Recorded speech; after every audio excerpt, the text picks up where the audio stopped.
Welcome back.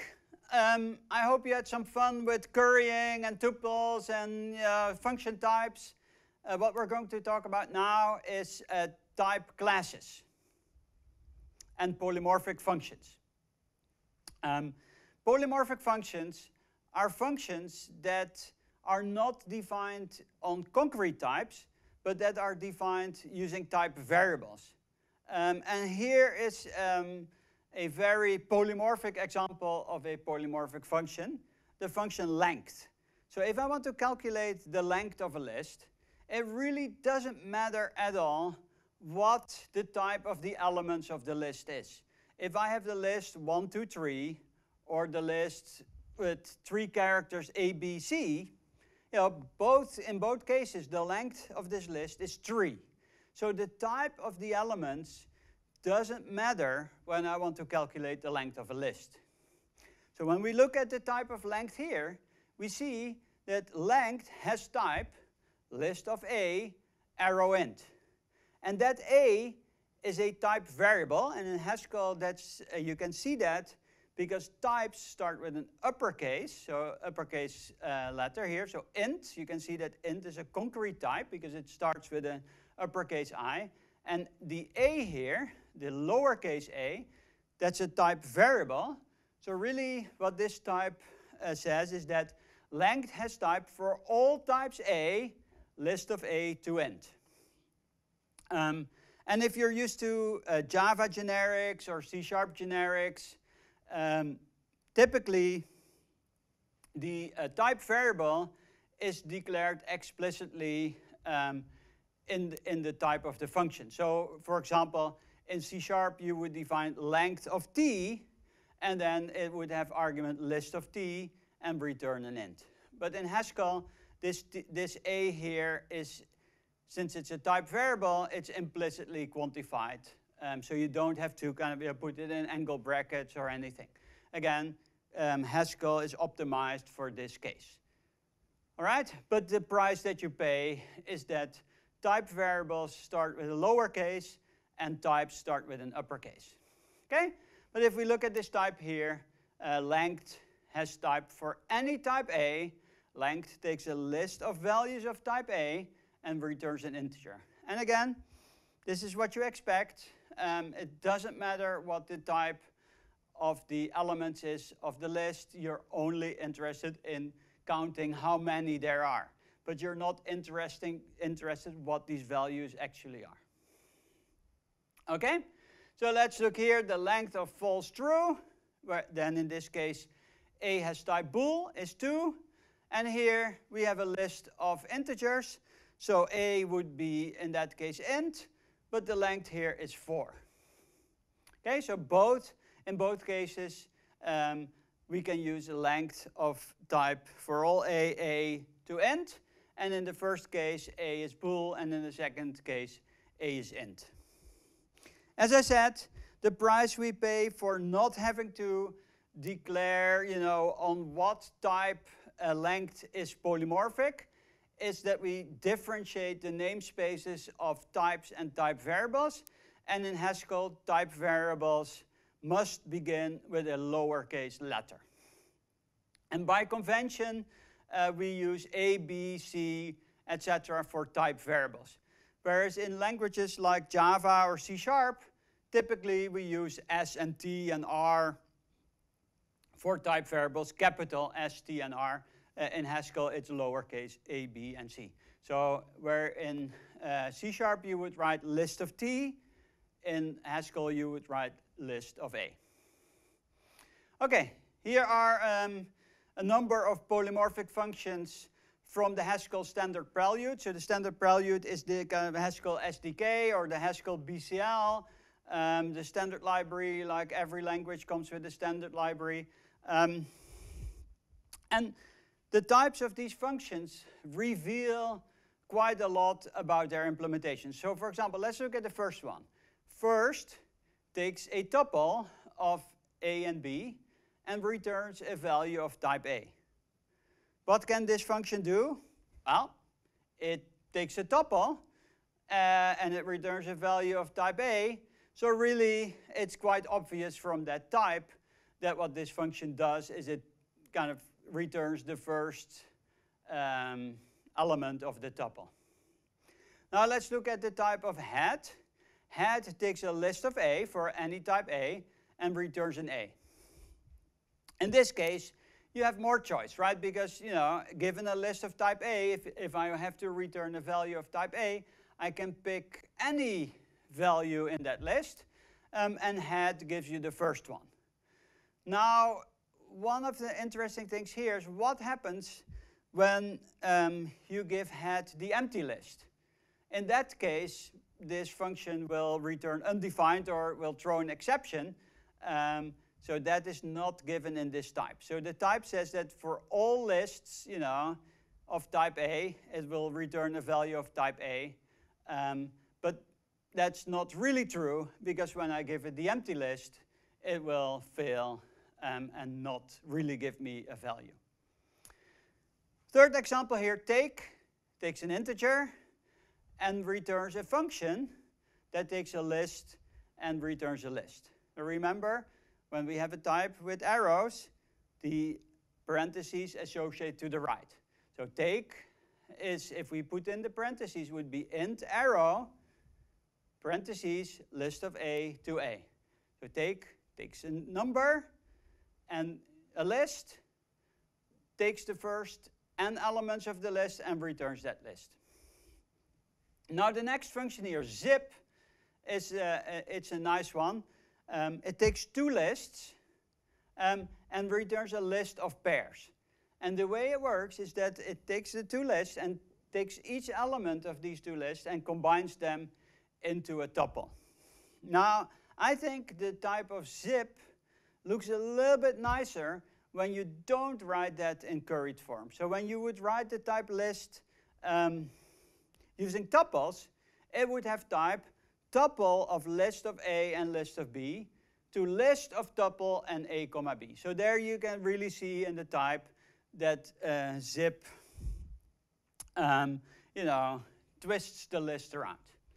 And then the last function here, that's perhaps the simplest function you can imagine in Haskell. That's the identity function. It takes a value of type A and returns a value of type A for any A. And if you think a little bit about that, the only thing this function can do is, you know, just return its value, because otherwise it will be hard to work on any type A. Okay? So the identity goes from all A to A. So the only thing really that it can do is it can take the argument and immediately return that. If you're interested in this thing where, you know, you look at the type and then you get a property about the implementation, you should read Phil Waters' paper, Theorems for Free. And, you know, that paper will explain that every polymorphic type gives you a theorem that holds for that function. But again, that's a little bit advanced, so you can read that if you want. There will be a link to the paper on the course website. The last topic that we're going to do in the context of functions are overloaded functions. We all know overloaded functions. Most languages support them. For example, in Java, you can overload a function with different parameter types. So I can define a function foo that takes an int, and then I can have an overload that takes a bool, and then I can have another overload that takes a list. And the name of that function is the same, but the types of the parameters is different. In Haskell, overloading is done in a slightly different form, and it corresponds more to the notion of interfaces in object-oriented languages. So in Haskell, when you overload a function, it really means not overloading in the object-oriented sense. It really means that you're restricting the types of the parameters. So in this case, when I want to sum the elements of a list, I cannot say that type sum has type list of A to A, because what if I have a list of characters? I cannot add characters together.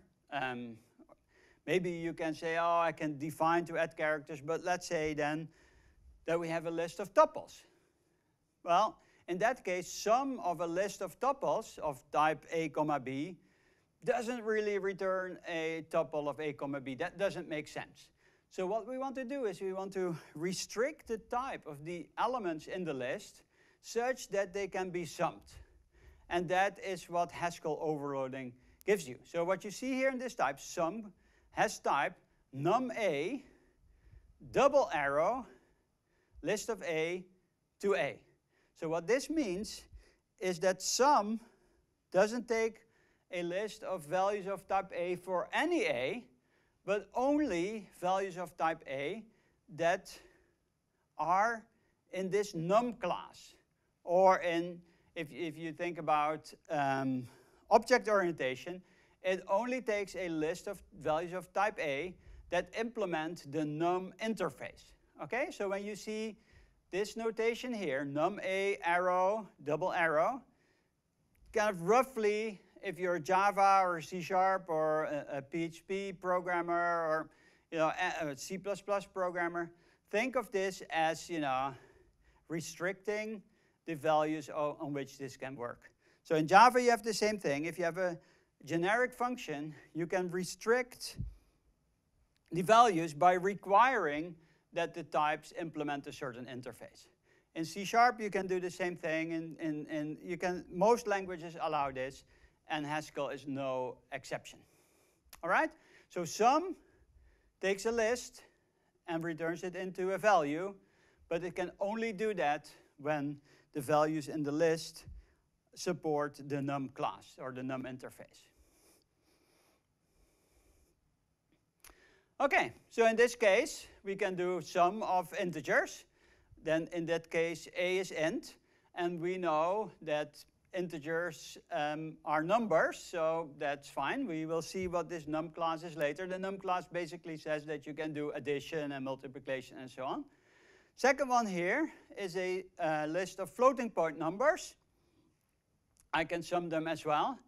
But here we get a type error. The last thing here we get a type error, because here we have a list of characters, and characters don't support the num interface. Okay, so characters are not an instance of the num class in Haskell speak. And Haskell has, besides num, it has several type classes. You can define your own type classes. We will see how to do that later. And in this case, the num class says that you have addition. Okay, what that means is that the type of addition takes a value of type A, returns a function that takes another value of type A, and then returns a value of type A.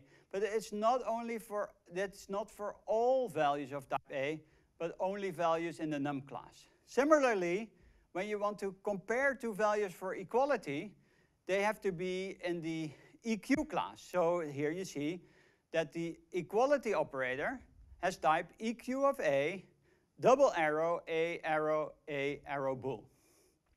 And finally, there's the type of values that you can compare.